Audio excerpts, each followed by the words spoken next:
calling today from the traditional lands and the unceded territory of the Mi'kmaq people. First off, I want to know how you ended up deciding to become a scientist and then ended up in the north, because it was 15 years ago before climate change was even on the radar of the federal government as much. I want to hear that story about how this all transpired. Well, I mean, this is just coffee talk stuff. I mean, it's nothing inspirational. I didn't do anything other than accepted a dream job as a scientist with the federal government. It just so happened that the supervisor who I was working for at the time worked up north. If he worked in Cape Breton, I'd be working Cape Breton, or if he worked in Ontario, I'd be work there. Even though I not necessarily had a passion for climate change, I guess 15 years ago was on the radar of people, and I was thinking about it, and I wanted the job to look at climate change. But, this real development of working closely with Inuit people up north obviously wasn't on my radar 17 years ago. I guess instantly I saw that I really enjoyed it, and I really enjoyed seeing the land for the first time, whether it was, we went to Tuck, or whether it was camping on the Mackenzie Delta or camping on one of the outer islands. Seeing the land and walking the land at night with our Indigenous guides or the people that we worked with at the time, I felt like my passion for science kind of heightened a bit, because there was so much more to it than not just what I can see with my own eyes and record. It was almost like the vision I had was enhanced so much by speaking with the people that had lived there for so long. When I got further on in my career and I can make my own decisions or my own career path, it was beyond a shadow of a doubt that my career path would take me to the north, because I instantly had that connection and that feeling. Right now in my career, I can't see myself working any other spot with the same passion and enthusiasm. Like, if we ask my children, what's climate change? They'll say, oh, it's when the seasons change, or, summer to winter. Or, I don't know, Daddy, once you told us that you had snow when you were a kid. We don't have snow today. Is that climate change, they would ask? You ask a guy up north, a kid up north, what's climate change? I mean, it's amazing, right? He says, oh, it's the loss of caribou, the loss of habitat. It's my house being destroyed. So it's the passion for what I already have passion for is there at all levels.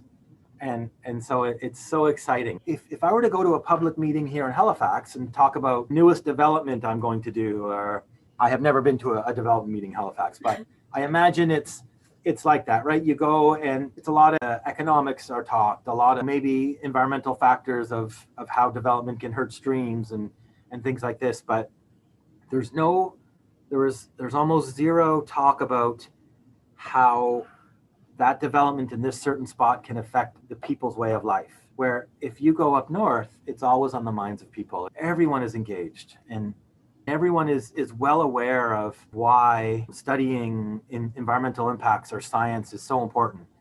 My director often says to us, have your 3-minute speech ready. So if you're ever caught in an elevator with a minister or a boss or a big CEO of a company and he asks you what you do, you want to have your 3-minute speech ready.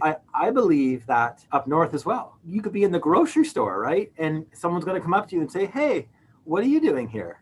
And you got to have your 3-minute speech ready, because they're going to catch you if you don't.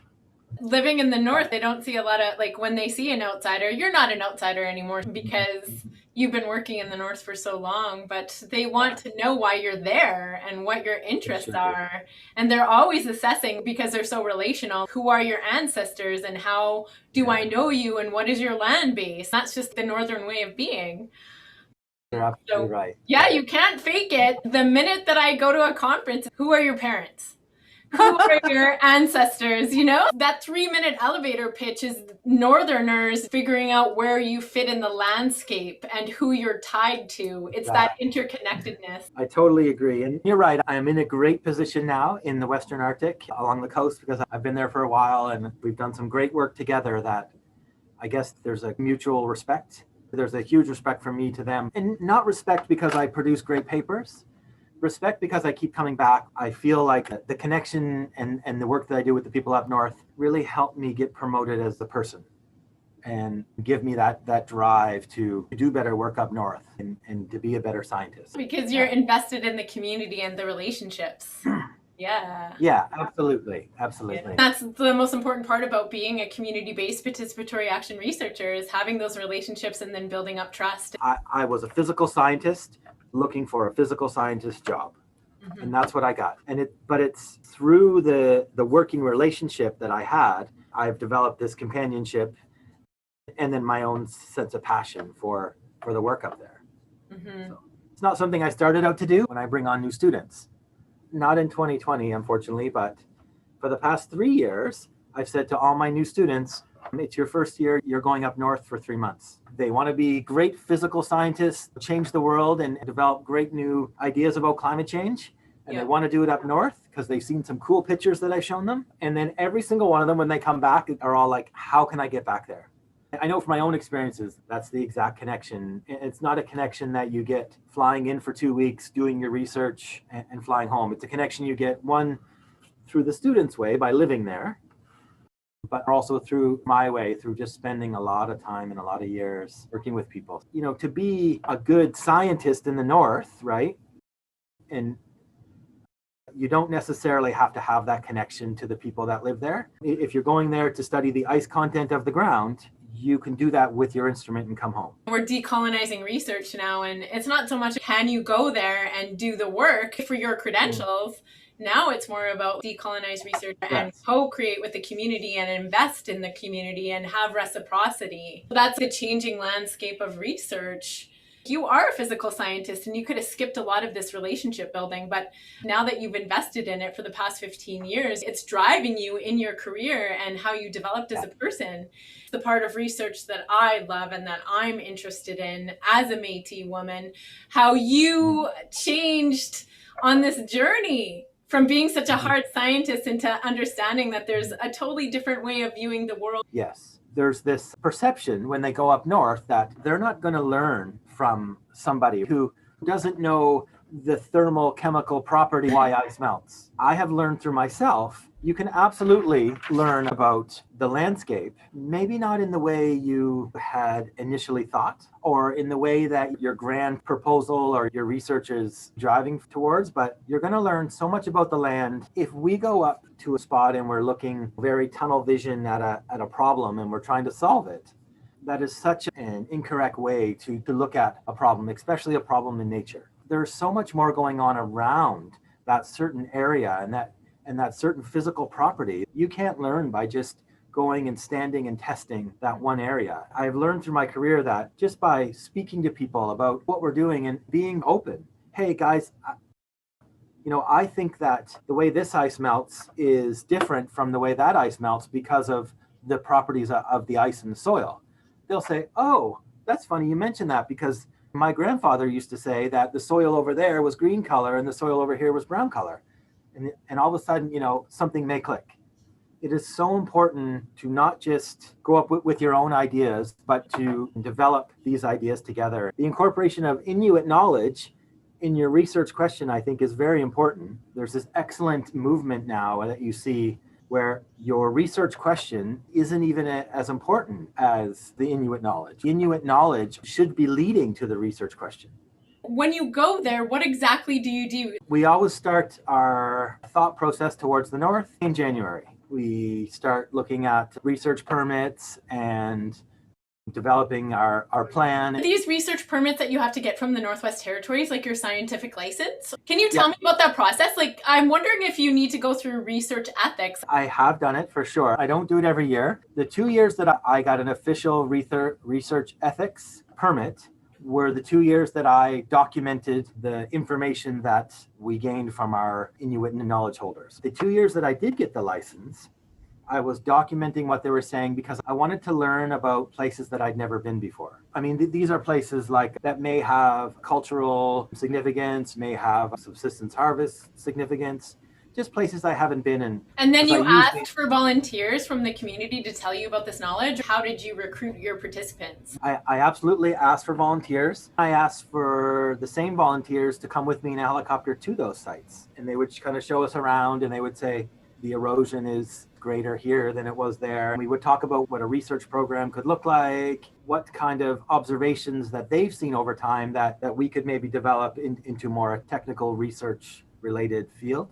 2019, we worked with Tuck TV. They made a documentary about us. The documentary was called Sharing Knowledge Together on the Beaufort Coast. It's about 22 minutes long. I'm so proud of it because what parts of it show, and this is why there's some editing still, what parts of it show is exactly what I do and exactly what I wanted to do was just conversations. It was just walking or driving in a boat, or it was us using our drone and then talking about the drone. And that's kind of outside the boundary of creating traditional knowledge studies because we're all just learning together. At the end of the day, I've really gained a lot of experience by just being out on the land, just being in the boat. There's a scene in the documentary where we're just having coffee. We're literally having morning coffee together, and what may come up south, things you see on the news, American politics or sports, but what always comes up in the north, and probably maybe many Indigenous communities, the landscape. What's happening on with this cliff or the ocean or the wildlife. Conversations absolutely are driven towards really interesting scientific topics. And I love that approach. Learning how to visit is so important in Indigenous communities. It's the lifeblood of Indigenous communities. If you don't know how to visit properly, you're going to be lost. It's really just taking the time and relaxing and letting someone, like, whatever's on their mind, just let it come out. And you're not necessarily digging through their head for knowledge. You're just observing what they observe, and whatever they want to talk about is what you lead with. And sometimes stories take forever to tell, but don't you dare interrupt it. You just let it go on this wild ride. That's what I really love about, like, even doing this. Like, I don't want to do anything formal. I just want you to tell me, like, what's on your mind, and we'll explore it together. Yeah, I mean, how many times have we, in our classic Southern research way, get up in the morning, had our coffee, made our lunch, pack up for the day, and kind of this anxiety, I gotta go. And then, the truck pulls up and it's our local friend and he wants to have coffee. We're like, stop, drop the bags, come on in, coffee's ready, right? Meanwhile, 5 seconds before that truck arrived, everyone's like, sweating with anxiety, rushing around the house, trying to get out the door to get the most of the day in the research. As soon as our buddy arrives or somebody that we have a connection to arrives, that's it. We're good. This is what we're doing for an hour now. For people who have a constant agenda and like a timeline, it's brutal for them to try and adjust to that. But that's why research takes so long in the north. It's like, you're absolutely right. And coffee time all the time. I've had helicopters wait for us just because we're engaged in a meaningful conversation. And that is equally as important as the extra half hour of helicopter time. The fact that we may have to work another half hour later into the evening, which is fine because, like you said, there's no real agenda for having these meaningful. And I know that kind of got off topic, but like, I do want to know how you approach this. In January, you're getting your research license, you're preparing, maybe you're preparing research questions or doing background. I'd like to know, like, how you set up this process. Absolutely. We're very much in tune with the research questions, or we're developing and tweaking them through email into January, February. And then I always go in March. The focus of that visit is to really communicate and talk and engage and consult. And we do always take advantage of going up, and we do a field work at that time as well. But primarily the reason, and I have gone up for many, many years in February, March, is simply just to be present. We have community meetings, and we talk to the Hamlet Council and things like that. Something that happens in March that can't happen in the summer are the schools. And so this is where we put lots and lots of time into the schools. And I always have time for young children. I just love that, working with the kids and seeing their approach to the knowledge as well. Believe it or not, for the past 15 years, I've been involved in the Spring Breakup newsletter. And this is this citizen science thing that we do where people from the north send us information on the ice breakup. And it's either posted on Facebook now, or originally it used to just be all encompassed into a newsletter that we produce. Now it's Facebook and newsletter. So April, May is breakup, like ice breakup. And that's an excellent time to engage with people in terms of important knowledge. Breakup is very important to people. And that's why I think there's such an interest. It's a neat meld of the scientific or the technical way of us looking at it, combined with citizen science to see when some of the older generation gets talking, they're commenting to each other on a post about the way it used to be, or Our ice has changed. I arrive in June, and this is usually the time in the last 3 years where I've arrived with my students.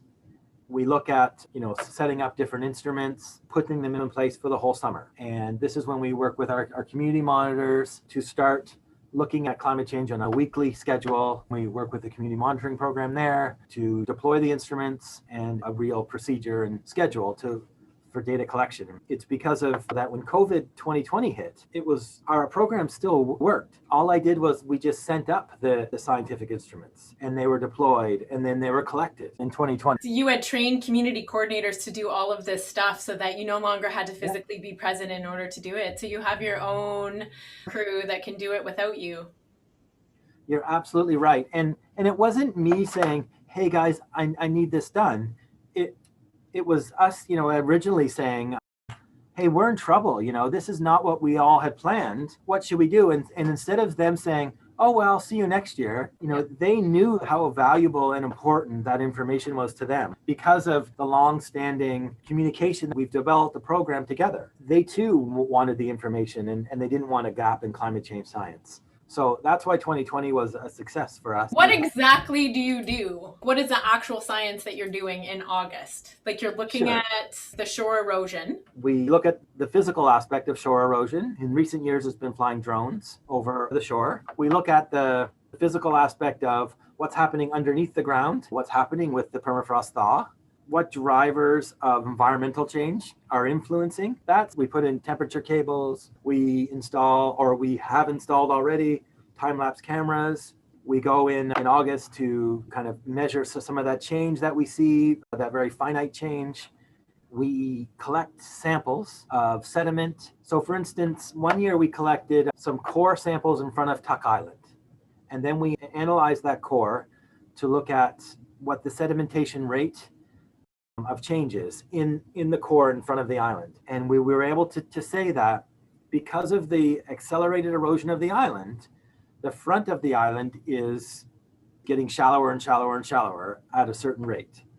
And then the community is able to use that information to mitigate, whether it's, they're dredging or whether they're creating a new navigation route, or even how that new information of increased sediment load in front of key fisheries. This is why working with people who live up there and having that connection is so important, because I don't have the skills or the background to know anything about fish. But as soon as we start in the conversation of, hey, I'm looking at the sediment in front of the island, they say, oh, in front of the island, eh? Oh, that's where we're seeing a decline in herring fishery. This connection becomes so inherent, and maybe people gain that connection through conferences. They go to that talk or this talk, and they see, oh, hey, we're working in the same area, but we're just different scientists, or they gain that connection through meeting together, in the field. We get that connection through just having these conversations about the work and the expertise that we bring. We have access to helicopters, or we've always been fortunate enough to have access to helicopters.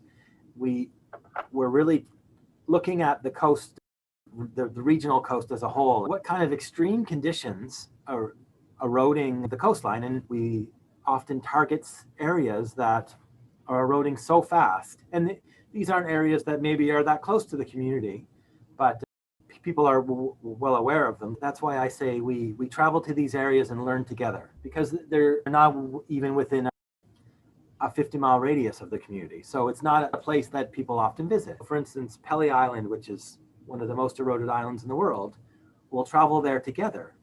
We're both seeing these fascinating blocks fall off, at 40 meters a year together. Again, it comes back to learning and developing this idea together. A lot of what I do in August is simply travel to sites, set up some instruments, take some scientific observations, but also really focus on just walking and observing this change with the people that live there. Well, I'm interested in knowing when you do all the knowledge translation. So then do you go home and then you analyze everything? When do you go back to the community and say, this is what we found? Aha. Okay. I've actually been going up, believe it or not, in October as well. And often that is another time to immediately transfer knowledge. Now, I shouldn't have said that August is solely focused on fieldwork.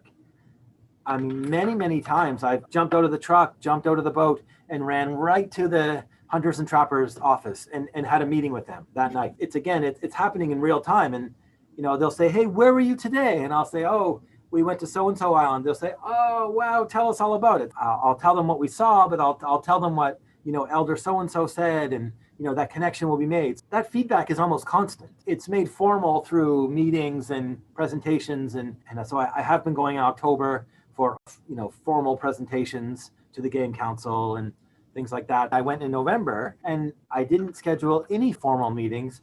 All I did was sit in the Hamlet office for 1 week.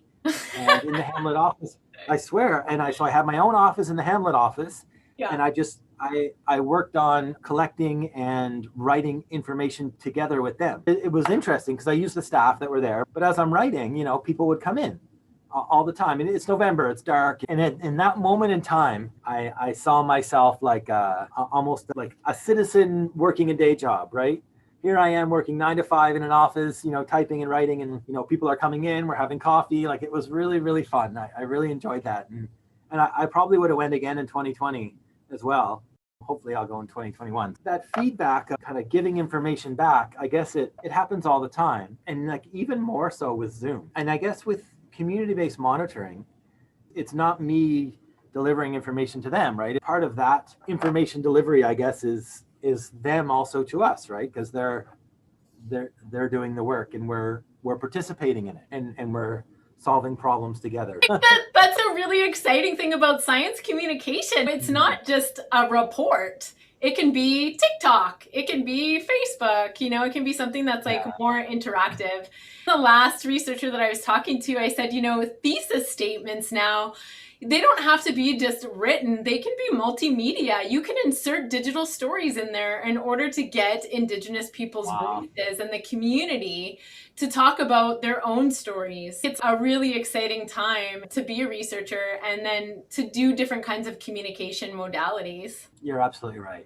We're so lucky, you and I, to be in this country and being involved in Arctic research and being involved in Indigenous and Inuit connectivity related research. If you were to travel to Europe or even virtually attend a European conference on climate change in the Arctic, there's such a different feel than the feel that we have here in Canada. The difference is it's science driven. It's less co-production of knowledge. It's less co-designed. It's, European professional scientist, world-renowned leader in subject X is coming to collect information and will present information with absolutely no context to what's happening outside of that research question. I'm involved in a very large project funded by the Europeans, and there's a part of it that is very in tune with traditional knowledge, but 80% of it is really science-based. And don't get me wrong, I mean, they're doing IPCC level science, and it's changing world policy, or it's leading toward, a better understanding to change world policy. It's such a different way. We as Canadians were kind of doing it many years ago, where it's less connected. The measurements and the climate change research without you directly being there. Do you think that's something that you want to continue to do? And do you think that COVID kind of pushed you more into that direction? How you feel about it in general? It's an excellent question. The answer is we're never going back. This is now the way we do business, and it's worked and it's great. And now we're just going to do more. We had a call just before this, starting to think about what's happening this summer. In fact, on the 20th, we have a full day symposium on what's happening this summer. We're doing exactly what we did in 2020. We're using the Northerners to engage and get the work done, but also we're going to add to their investment as well by asking them to do even more. So in 2020, it was, okay, we understand together that we need to deploy this instrumentation, we need to collect it, we need to look at the data. But in 2020, we're adding that component of, okay, well, let's figure out how to analyze this scientific data together. I actually feel the interconnectivity of many of our project partners has strengthened through COVID because of this.